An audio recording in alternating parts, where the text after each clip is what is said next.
Thank you. I now call on Spain. No, Serbia. Serbia, sorry.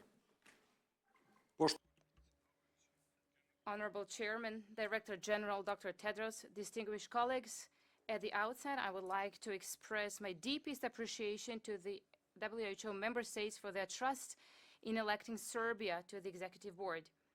I would also like to congratulate the newly elected chairman from Australia, His Excellency Mr. Blеиру Комлију, for assuming the chairmanship of this board and thank the outgoing chair for his leadership. I would also like to express our most sincere gratitude to the outgoing members of the Executive Board for their hard work and commitment to our organization, and to congratulate the newly elected members.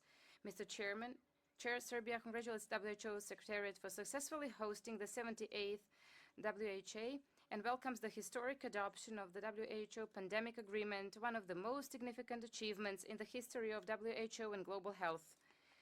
Although the COVID-19 pandemic had taken us all by surprise, leaving behind deep scars, we have succeeded to come out of the pandemic stronger and wiser. The agreement is a testimony that multilateralism not only works, but is the only way to find shared solutions to shared threats. Among many other achievements, we also know the approval of the base program budget for 2026-2027 and the 20% increase in assessed contributions. We support WHO's effort to enhance the sustainability and predictability of its finances, especially during these tough and challenging times.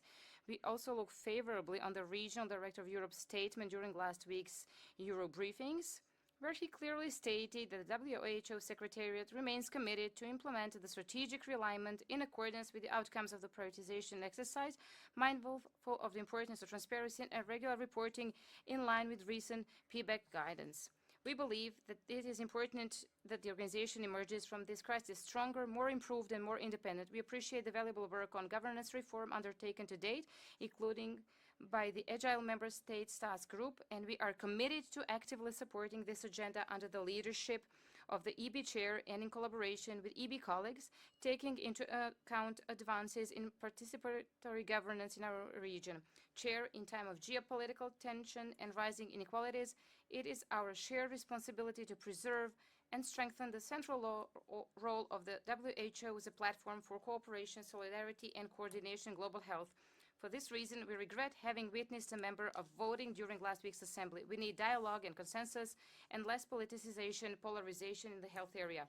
As a new member of the EB, Serbia looks forward to working with WHO Secretariat and fellow member states, particularly those from the European region, in meeting the objectives that we have set out for ourselves during the last World Health Assembly. Thank you for your attention.